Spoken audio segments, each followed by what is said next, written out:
Hi. Growing up in this church has been interesting. I spent my elementary years being a shy kid in the RE building and loving the Halloween haunted houses and my pen pal from Guatemala. It only lasted a couple of letters back and forth, but it still counts. I started going to kids camp in the 4th grade, and from then on, I've always looked forward to going every summer. I remember mid-high because I didn't like it very much. In specific, I didn't like Amara very much. 4 years ago, when I did my coming-of-age speech, I wasn't a really happy kid. Along with growing up shy came a constant awareness of what people thought of me. I remember being really annoyed with Amara all the time because she was always singing and drawing and sharing her ideas, and everyone seemed to like her, and I was really jealous. Amara started coming to camp that summer before 9th grade, and I loved camp, and I was really comfortable with everyone who went. It was one of the only places I would come out of my shell and be myself.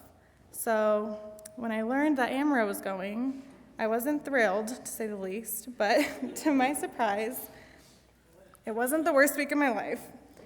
I don't really know what it was. I'm still torn between it turns out she's not an awful person that I convinced myself she was, or that seeing her experience my favorite place and my favorite time of year made me realize that we weren't so different after all. My high school years seemed to fly by after that. Something about that summer was special because I was finally enjoying my life. I spent these last 4 years making lots of friends, trying new things, and succeeding in my academics. And I would like to thank Amara for that, weirdly enough. While the shyness and my anxiety hasn't really gone away, it's okay, because I'm still young, and I think I have a long time to figure it out. But learning to accept Amara into my life taught me to come out of my little bubble of comfort and ignorance. I've learned how to understand and let go of my own thoughts that hold me back. I even became really good friends with her despite our differences. My journey is not finished, but this chapter is. I'm excited to begin the new chapter in my life this fall when I move away to college. These last 4 years, I've learned the value in having an open mind and being kind, and I'm delighted to continue to put these values to use. So, thank you.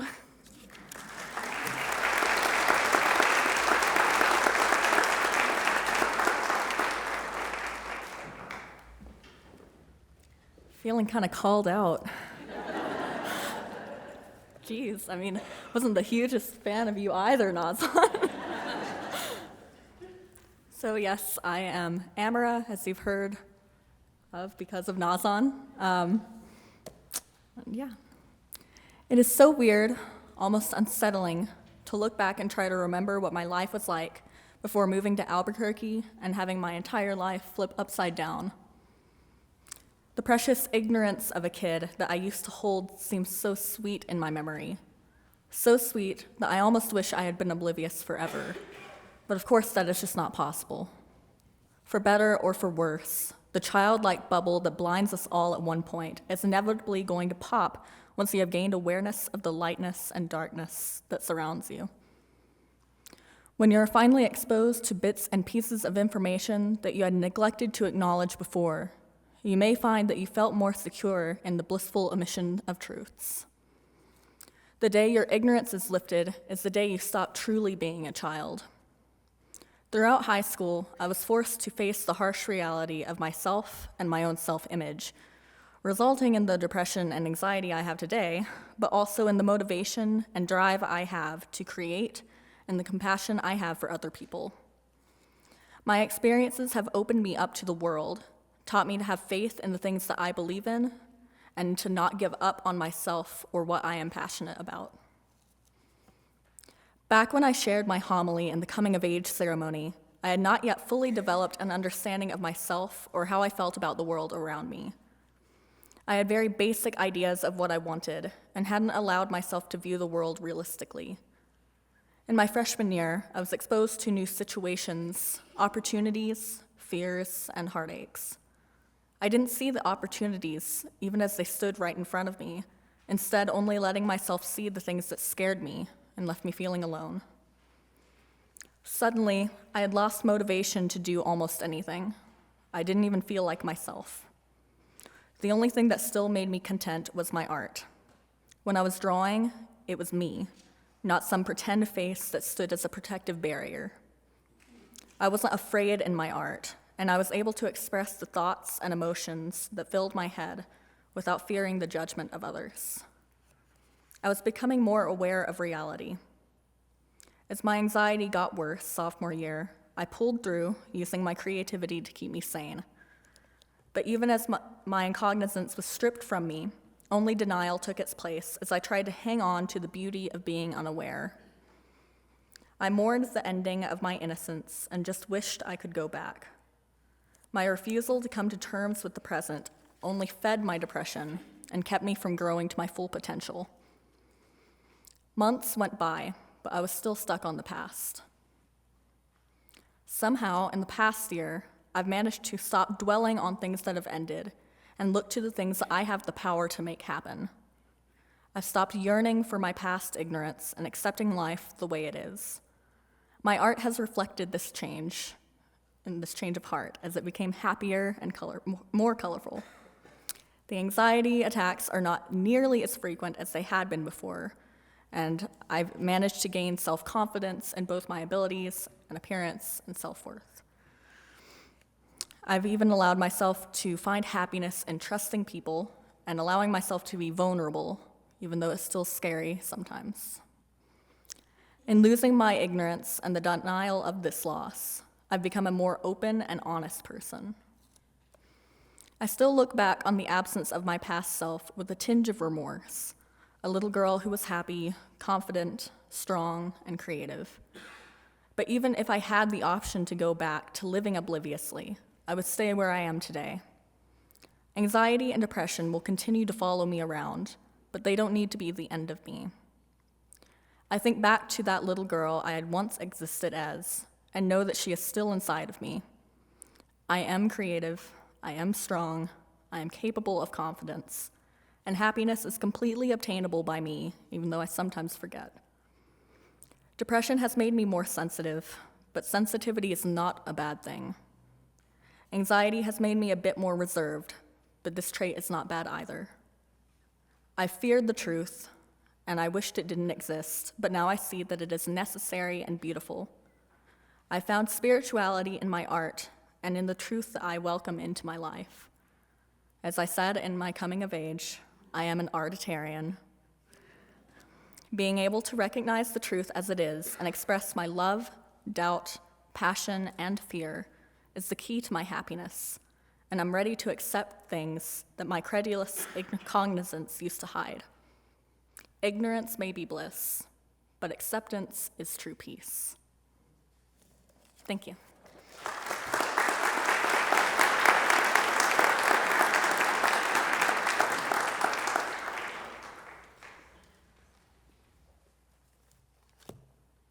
Hello, I'm Gadass Alex.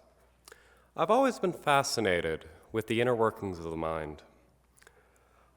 I look out to the people around me, and I see the beauty of intelligence harmoniously building itself.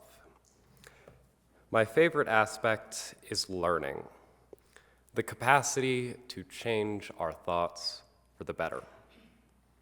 It never stops. Every thought we have becomes utterly new. It's always created from the new understanding and context we have gained since the last time we experienced the very same thought. In a sense, we are recreating our ideas every time we think them. This is how we learn.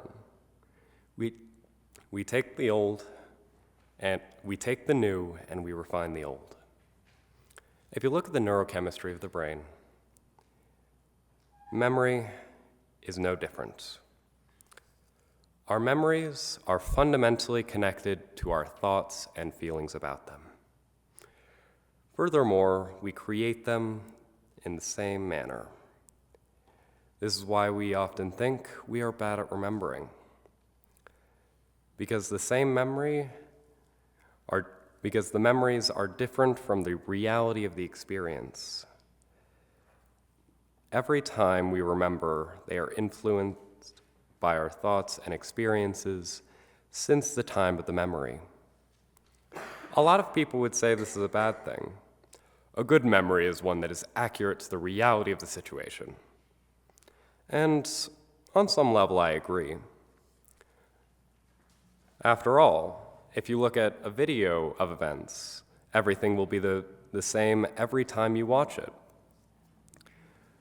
But I see something great behind what many might call mistakes. I see stories. Much of my understanding of the concept comes from a story called The Hunger Games. In it, the antagonist, the capital, captures Peeta, a character who is important to our protagonist Katniss, and they hijack him. Hijacking is a unique form of torture.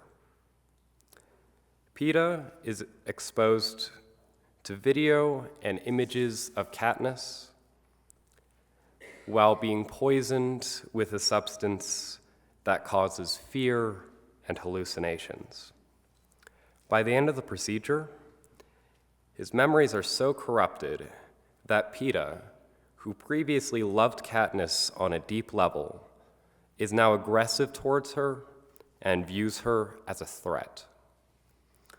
In response, District 13, a faction allied with Katniss, attempts to do the same thing in reverse, exposing him to calming drugs while he watches the same videos and images of Katniss. This works, sort of. Peter's no longer afraid of her, but he doesn't see her the way he did before. His memories of her have been entirely reshaped, twice. So now he must relearn how to interact with her and work out what is real and what is a result of the torture as well as the treatment.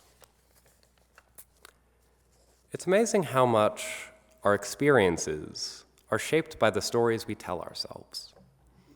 A few years ago, at a time when I was in conflict with my mother, I ran away from home. I started couch surfing as a means of preventing her from taking away what I thought was important to me at the time. I hadn't completely given up on diplomacy, and knowing that she didn't want me homeless, I asked for a round-trip plane ticket to see family in Maryland as a temporary measure. She saw this as an opportunity and gave me a one-way ticket.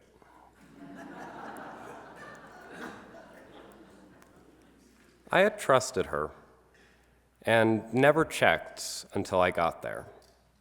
I then spent 6 months there until I could find a way to come back.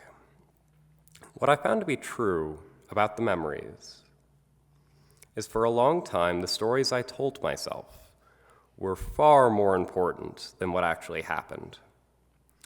The story I told myself was that I was 1,000 miles from home because of a betrayal by my mother.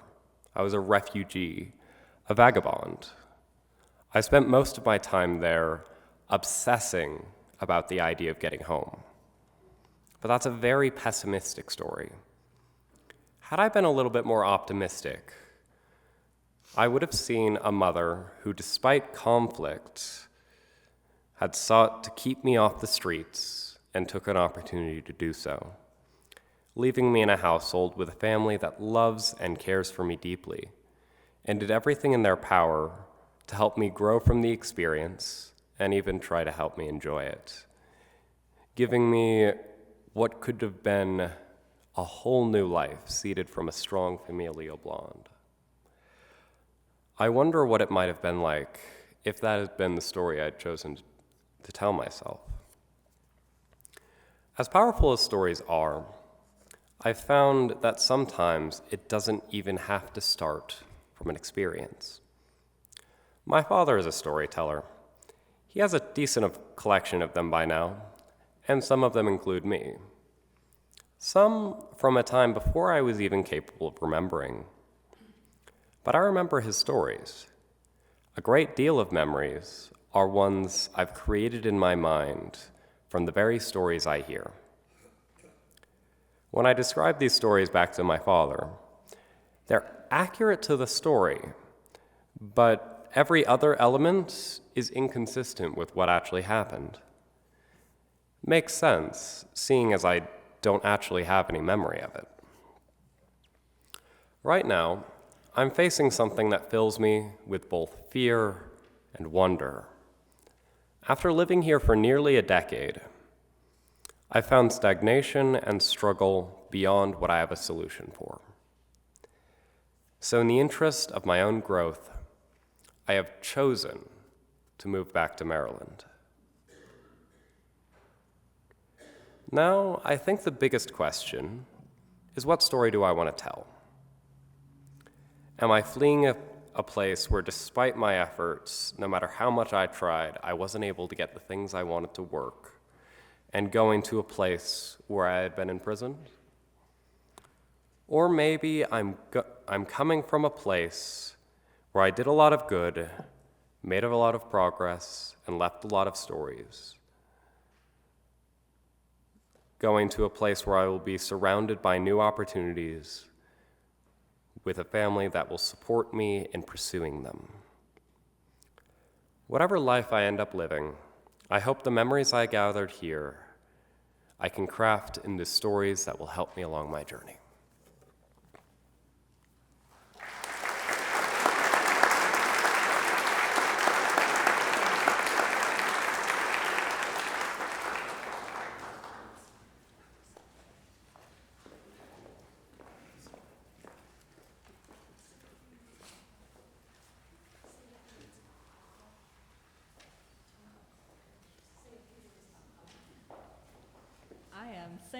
I don't have a mic.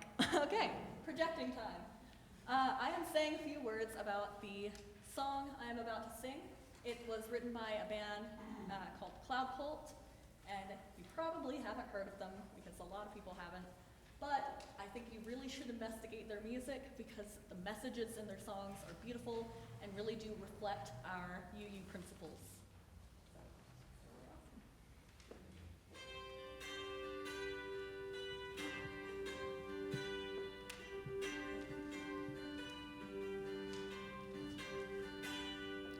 If life is a story we're meant to live through, then both me and you are the pages.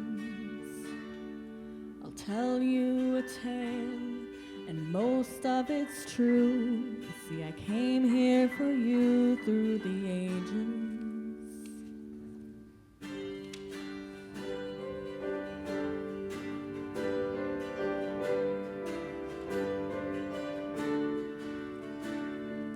Once there was a wanderer who wandered for you, and I wandered for you through the ages.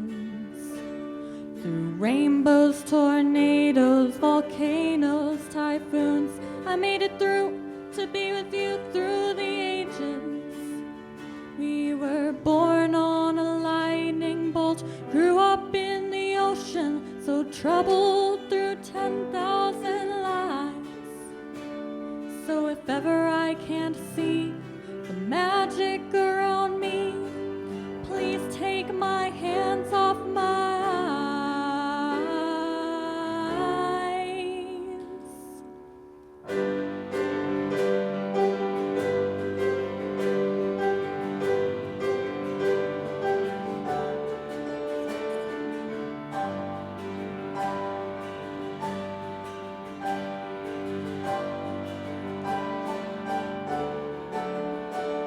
I don't know where we're from, but we came here to be. We came here to be courageous. I don't know what's to come, but I'll stay beside you. I'll stay beside you through the ages.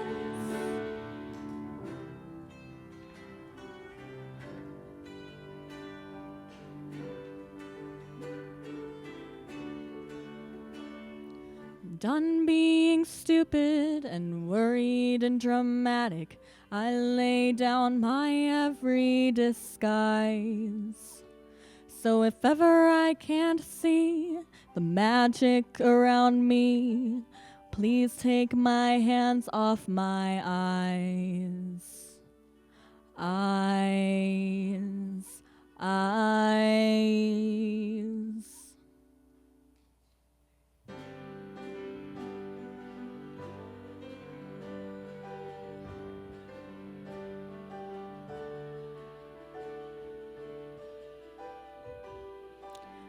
I don't know where we're from, but we came here to be. We came here to be courageous. I don't know what's to come, but I'll stay beside you. I'll stay beside you through the ages. If life is a story we're meant to live through, then both me and you are the pages. Thank you.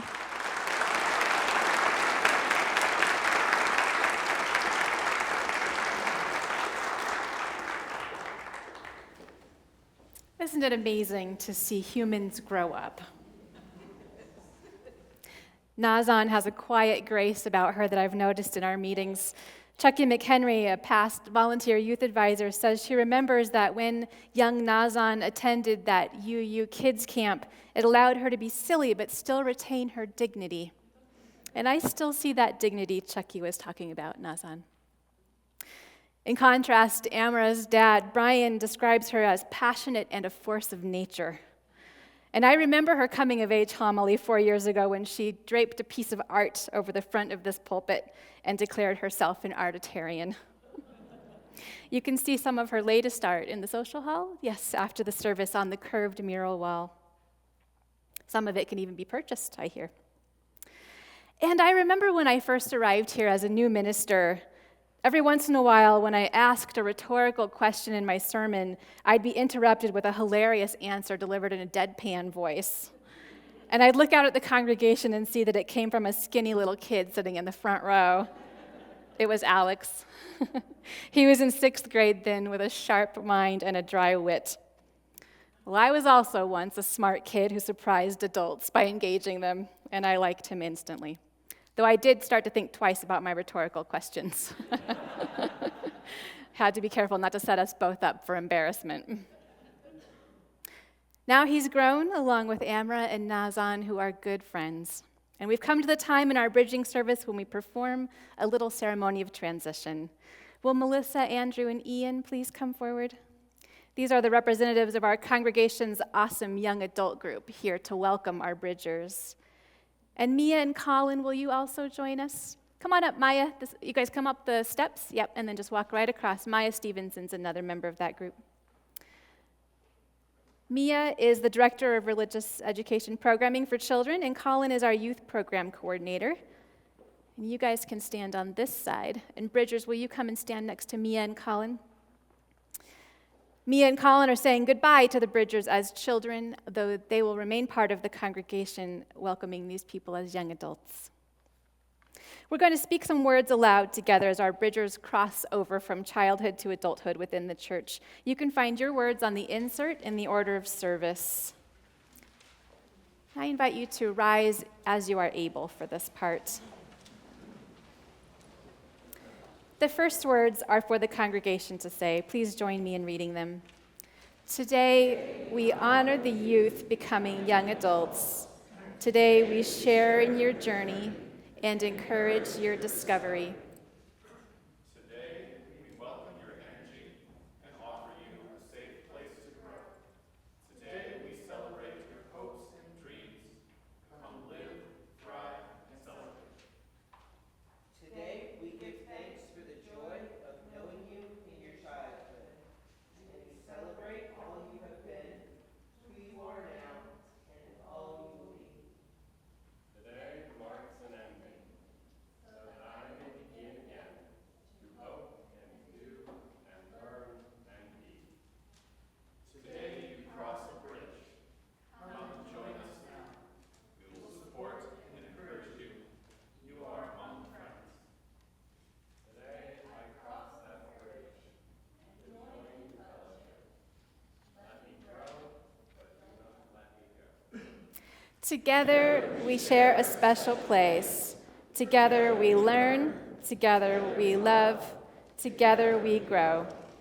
Blessings upon these young adults, blessings upon their mentors and their new young adult friends, and blessings upon the congregation that creates, through everyday acts of showing up, giving, and affirmation, a spiritual community of care in which humans may grow.